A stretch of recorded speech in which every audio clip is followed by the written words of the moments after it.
Ibu saudara yang dikasih oleh Tuhan, ya kita akan mulai persekutuan kita, ibadah kita pada pagi ini.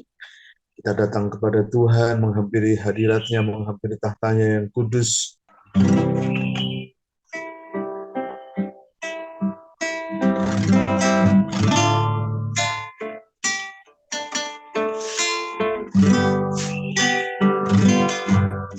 Sungguh besar setiamu, nyata di sepanjang hidupku. Darahmu telah layakkan kehidupanku.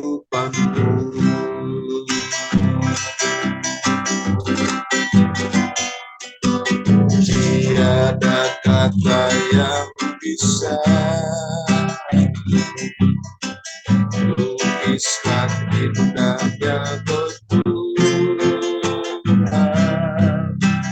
Bagimu segala pujian dan kemuliaan.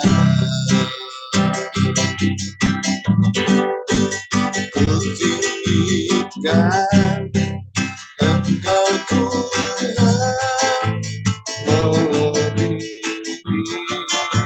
segalanya.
Nyanyi haleluya,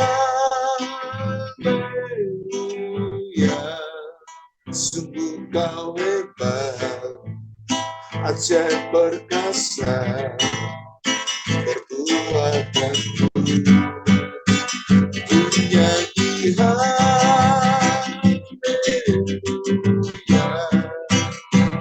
nyanyi haleluya, sungguh kau hebat, ajaib perkasa, perbuatanmu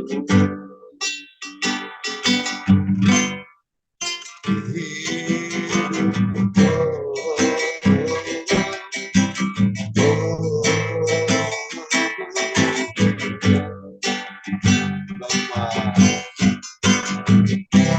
Bapakku datang menyembahmu sendiri, percayakan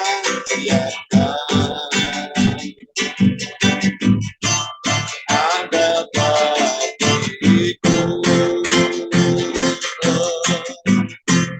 Tak usah takut, sebab kau sertaku. Tak usah bang, kau tidakku. Tak usah cepat, obat hidup. Saat ku lemah, kau kuatku.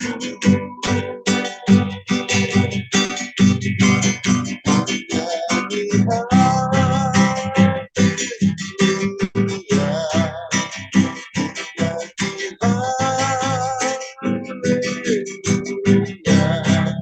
sungguh kau hebat, ajaib perkasa, perbuatanmu. Nyanyi haleluya,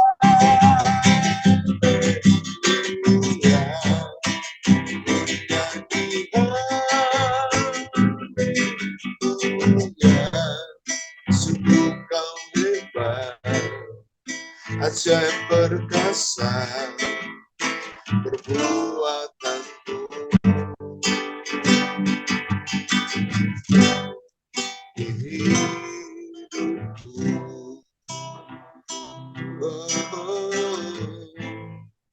sungguh kau hebat, ajaib perkasa, perbuatanmu.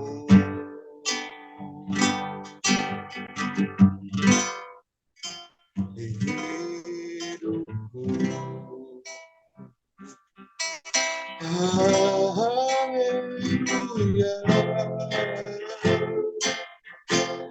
Oh Bapa yang sembah, Bapa yang puji, Bapa yang muliakan, namamu ajaib, namamu perkasa, namamu mulia, namamu hebat, namamu dahsyat. Karena Tuhan yang berutama hidupku, Kau Bapa kami yang ku sembah, Kau Bapa kami yang baik. Anugerahmu besar di hidupku, anugerahmu besar, nyata di hidupku, nyata.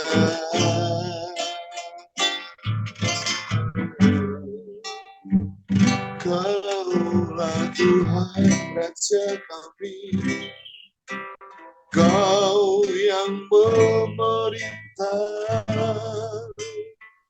Oh, Haleluya,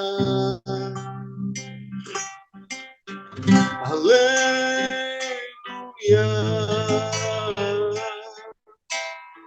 Oh Bapa kami,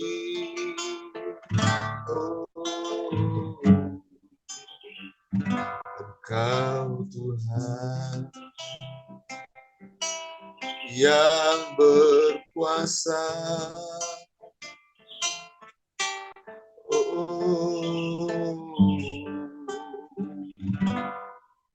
Terima kasih. Engkau adalah Allah yang besar dalam kehidupan kami. Engkau Tuhan yang baik atas kehidupan kami. Kasih setiamu tidak pernah berhenti di dalam setiap langkah kehidupan kami. Ajar kami untuk memahami, mengerti apa yang menjadi maksud dan kehendak Allah di dalam kehidupan kami, ya Tuhan Yesus Kristus. Supaya kami memperoleh sukacita dan kebahagiaan yang Tuhan anugerahkan dalam kehidupan kami. Terima kasih Bapak. Terima kasih untuk hari yang baru yang Tuhan anugerahkan dalam kehidupan kami. Dan biarlah pagi ini kami boleh mengecap akan kebaikan Tuhan kembali. Biarlah anugerah-Mu pagi ini dapat kami rasakan, kami nikmati, kami jalan dalam kehidupan kami. Kami mohon anugerah Tuhan bekerja di hidup kami, menolong kami semua. Berkati firman-Mu yang kami akan dengar pada pagi ini. Biarlah Kau berbicara di hati kami, sehingga kami dikuatkan oleh sabda-Mu dalam hidup ini. Pagi ini, kami mengucap syukur di dalam berkat nama Tuhan kami berdoa. Haleluya. Amin. Selamat pagi Bapak Ibu Saudara yang saya kasihi di dalam Tuhan Yesus Kristus. Ya, mari kita akan sama-sama perhatikan, belajar pada pagi ini dari renungan firman Tuhan yang akan ya, mari kita akan belajar firman Tuhan pada pagi ini.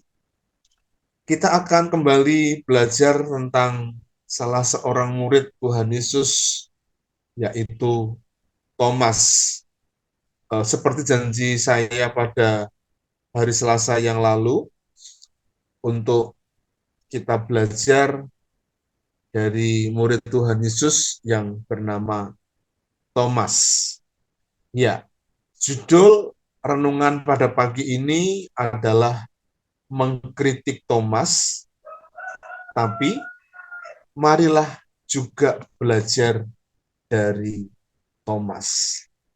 Ya, mengkritik Thomas, tapi marilah juga belajar dari Thomas. Satu ayat yang akan mendasari perenungan kita pada pagi ini dalam kitab Injil Yohanes pasal 20 ayat 25. Demikian firman Tuhan. Maka kata murid-murid yang lain itu kepadanya, kami telah melihat Tuhan. Tetapi Thomas berkata kepada mereka, sebelum aku melihat bekas paku pada tangannya, dan sebelum aku mencucukkan jariku ke dalam bekas paku itu, dan mencucukkan tanganku ke dalam lambungnya, sekali-kali aku tidak akan percaya. Puji nama Tuhan. Diberkatilah setiap kita yang selalu membaca, merenungkan, dan melakukan firman Tuhan di dalam kehidupan kita. Nama Thomas. Thomas ini memiliki pengertian atau arti nama Thomas itu adalah kebahagiaan. Mungkin inilah mengapa ada banyak orang yang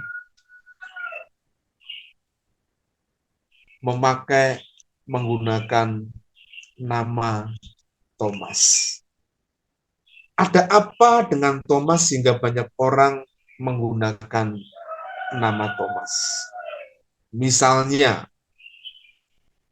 Kalau kita tahu dan mengenal seorang yang bernama Thomas Aquinas, dia adalah penulis, dia pemikir, bahkan dia boleh dibilang dia adalah bapak gereja, karena hasil dari pemikirannya memiliki sumbangsih perjalanan dari gereja Tuhan, umat Tuhan, sampai dengan hari ini.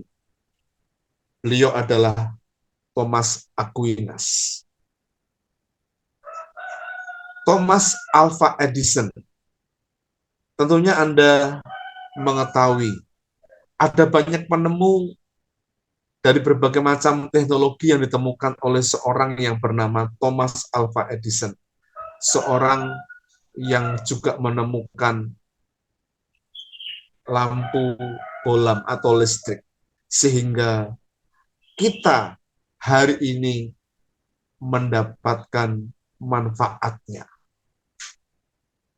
Seorang yang bernama Thomas Jefferson yang menulis naskah proklamasi kemerdekaan Amerika Serikat dan kemudian menjadi presiden pertama Amerika Serikat,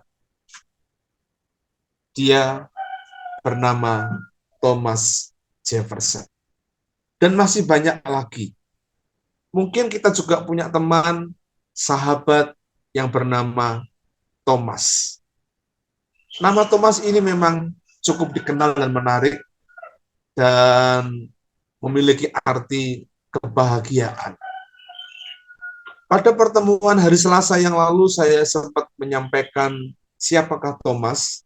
Dia adalah salah satu murid Tuhan Yesus Kristus dan menurut catatan sejarah, dia adalah anak kembar. Jadi sebenarnya dalam teks bahasa Indonesia, di Alkitab itu Thomas juga diartikan anak kembar. Pekerjaan dari Thomas ini sebelum menjadi murid Yesus, dia adalah nelayan pembantu yang tidak memiliki perahu sendiri seperti Petrus dan juga Andreas atau Yohanes dan Yakobus begitu. Tapi dia hanya seorang asisten nelayan. Bahkan dari hal inilah kita bisa memahami hidupnya hampir selalu ada dalam kondisi keadaan yang kurang. Hal inilah yang membuat dia bersikap selalu hati-hati, ya, pesimis, dan cepat menyangka akan terjadi hal-hal yang buruk atas dirinya. Memiliki tendensi pikiran yang negatif, begitu. Dalam Yohanes pasal 20 ayat 27, Yesus menegur Thomas. Kemudian ia berkata kepada Thomas, taruhlah jarimu dan di sini, dan lihatlah tanganku. Ulurkanlah tanganmu dan cucukkanlah ke dalam lambungku, dan jangan engkau tidak percaya lagi, melainkan percayalah.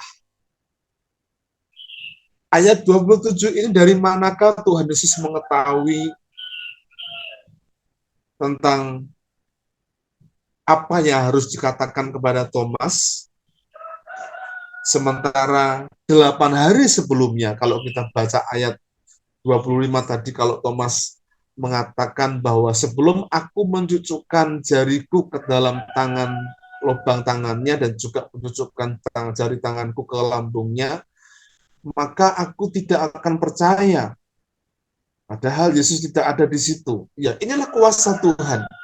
Yesus ketika ketemu Thomas langsung spesifik mengatakan sesuatu yang memang menjadi sebuah perenungan yang amat dalam hidupnya, yaitu dalam hidup Thomas dan dalam pemikirannya, aku nggak percaya bahwa Yesus itu bangkit. Sehingga Yesus menegur, taruhlah jarimu ke dalam tanganku, lihatlah tanganku, ulurkanlah juga tanganmu dan cucukkanlah ke dalam lambungku, dan jangan engkau tidak percaya lagi, melainkan percayalah. Apakah kita juga setuju dengan kebanyakan orang yang mungkin menyalahkan Thomas yang tidak percaya kepada kesaksian dari murid-murid Yesus yang telah melihat Tuhan? Saya juga setuju. bahwa Thomas itu memiliki tendensi negatif, saya juga setuju bahwa Tuhan Yesus menegur Thomas. Tapi dari sisi yang lain, mari kita belajar. Kalau Tuhan mengatakan janganlah engkau tidak percaya lagi, melainkan percayalah. Ini adalah sebuah teguran yang memang perlu kita pertajam dalam perjalanan iman kita sebagai anak-anak Tuhan. Karena seringkali kita juga berlaku seperti Thomas, ya. Kita pesimis, kita mudah diombang-ambingkan dengan sebuah perasaan yang kadangkala belum tentu benar. Bahkan juga kita seringkali diombang-ambingkan dengan pikiran ketika kita melihat banyak hal yang terjadi di seputaran kehidupan kita. Karena itu pelajaran pertama, mari kita belajar dari Thomas.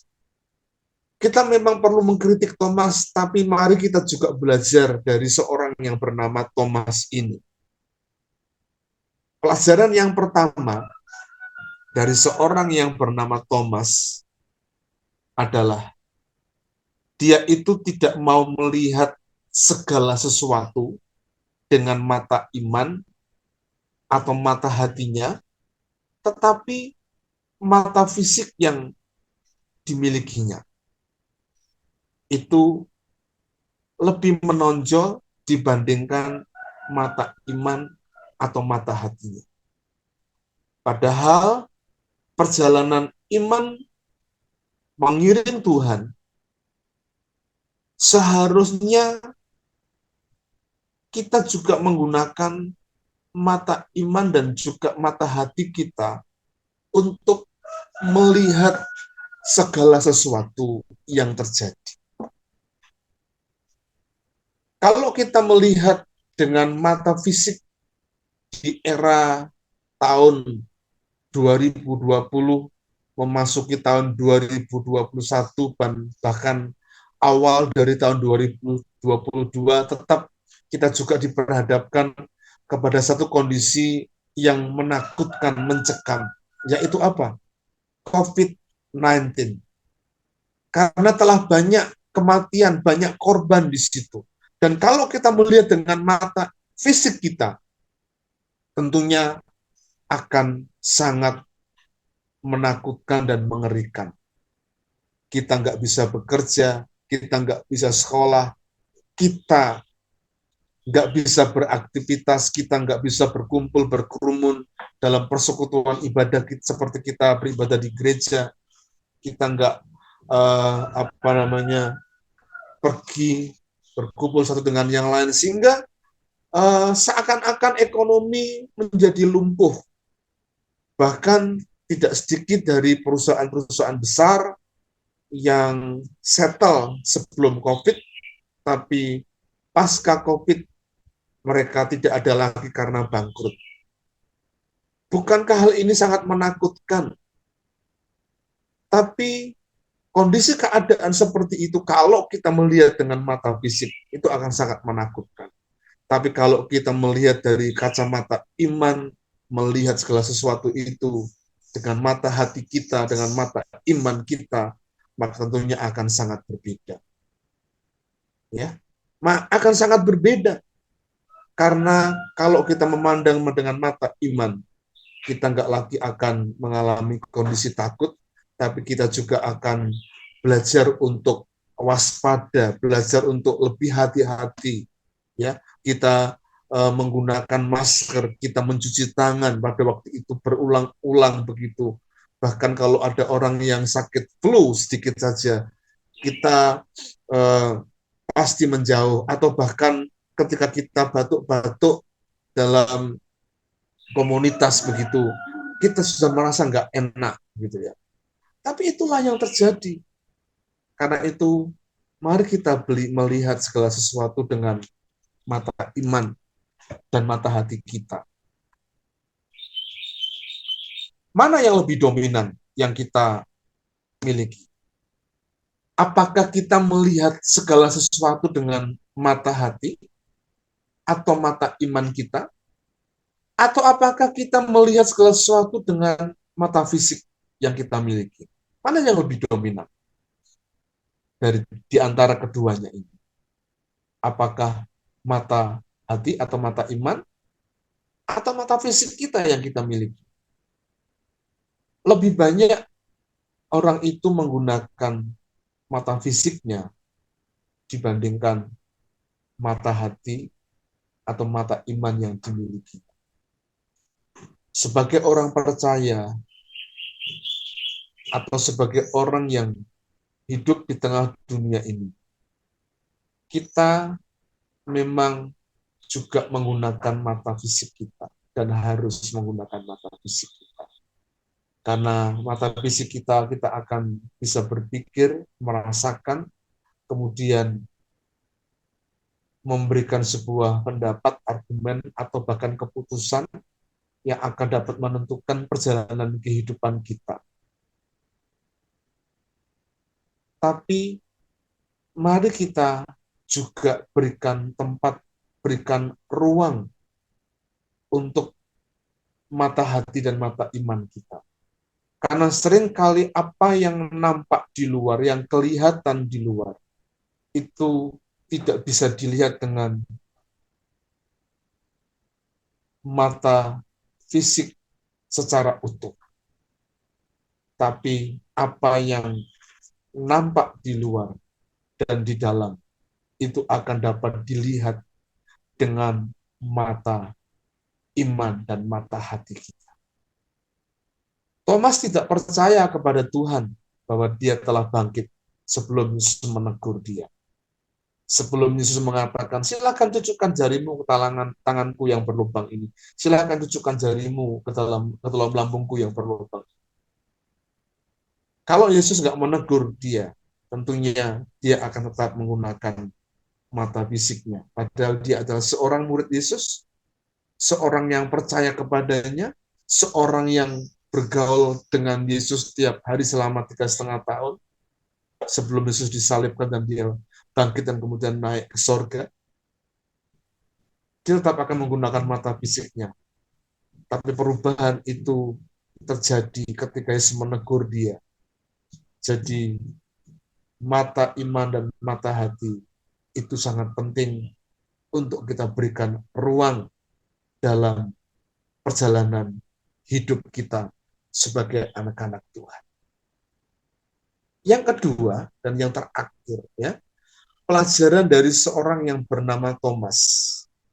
Sikap kurang percayanya mengajar kita untuk melihat pada diri sendiri. Ya. Sikap kurang percaya Thomas itu mengajar kita untuk melihat pada diri kita sendiri.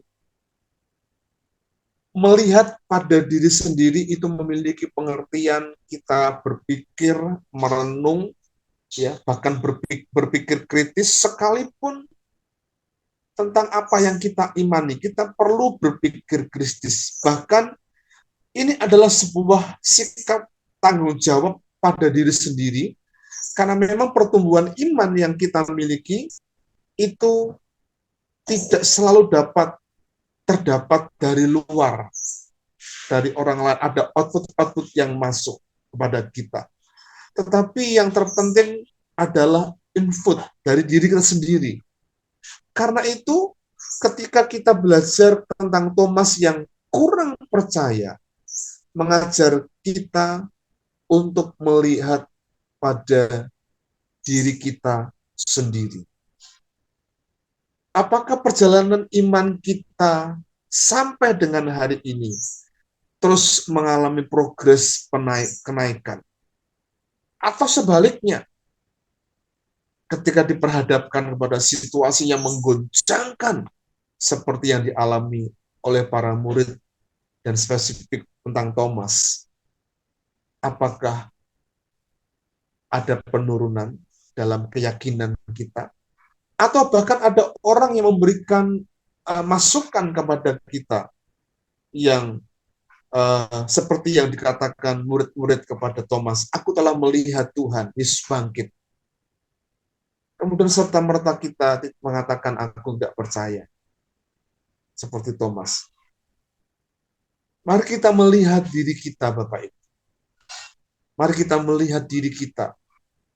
Supaya kita juga dapat memahami, mengerti akan progres dari iman dan keyakinan kita dalam pertumbuhan iman kita sebagai orang percaya. Sesuai dengan ukuran atau bahkan usia kita yang bertambah. Seharusnya demikianlah kita menjadi orang-orang Kristen yang semakin dewasa. Melihat dengan mata iman dan mata hati kita. Dari kehidupan diri sendiri yang perlu kita pupuk, perlu kita kritisi, perlu kita renungkan, perlu kita pikirkan. Bahkan apa yang kita imani dalam doa-doa kita pun seringkali perlu kita kritisi. Ya, dalam mengimani segala sesuatu memang perlu kita kritisi. Karena kalau tidak, itu akan membuat kita semakin terpuruk, bingung oleh kondisi keadaan yang terjadi, oleh hanya karena kita mengimani dan kita tidak mendapatkan sesuatu yang memang kita percayai itu. Akibatnya kita akan menjadi apatis dengan keyakinan kita. Kita menjadi apatis dan kita nggak meminta lagi kepada Tuhan dalam keyakinan kita. Iman, perjalanan hidup orang percaya harus mengalami progres naik, harus mengalami pertumbuhan dalam keyakinan kita. Dulu mungkin kita hanya diberikan dapat makanan-makanan yang seperti anak kecil, susu, bubur, begitu. Tapi perjalanan waktu harus kita belajar untuk makan dengan makanan yang keras. Artinya menu-menu yang cocok untuk orang dewasa. Demikian juga dengan perjalanan hidup iman percaya kita. Kita harus siap untuk kondisi keadaan yang keras. Kita harus siap untuk pengajaran-pengajaran yang keras. Kita harus siap dengan makanan-makanan yang keras dalam tanda petik untuk hidup iman kita. Supaya kita semakin bertumbuh dalam keyakinan kita. Bapak, Ibu, Saudara yang dikasih oleh Tuhan, mengkritik Thomas. Tapi mari kita juga belajar dari Thomas. Thomas memberikan pembelajaran kepada kita untuk melihat dengan mata iman dan mata hati memandang, dan bukan mata fisik. Tapi juga Thomas memberikan pembelajaran kepada kita bahwa sikap kurang percayanya mengajar kita untuk melihat pada diri sendiri dalam keyakinan kita. Sehingga kita ke depan boleh melihat rencana Tuhan digenapi dalam kehidupan kita. Amin. Mari kita angkat kedua belah tangan kita dan terimalah berkat Tuhan. Tuhan memberkati engkau dan melindungi engkau. Tuhan menghadapkan wajahnya yang kudus kepadamu dan seraya memberikan berkat sukacita. Berkat damai sejahtera dilimpahkan dalam kehidupan kita semuanya. Engkau akan menjadi kepala dan bukan ekor. Dan hidupmu akan terus mengalami kehidupan yang diberkati oleh Tuhan. Seperti pohon yang ditanam di tepi aliran air yang akan terus menghasilkan. Demikianlah hidupmu diberkati oleh Tuhan dari sejak pagi ini, besok, bahkan sampai kepada Maranatha. Kristus Yesus datang kedua kali menjemput kita semua. Di dalam berkat nama Tuhan Yesus kami berdoa mengucap syukur. Haleluya. Amin. Amin. Puji nama Tuhan. Selamat pagi, selamat beraktivitas. Shalom.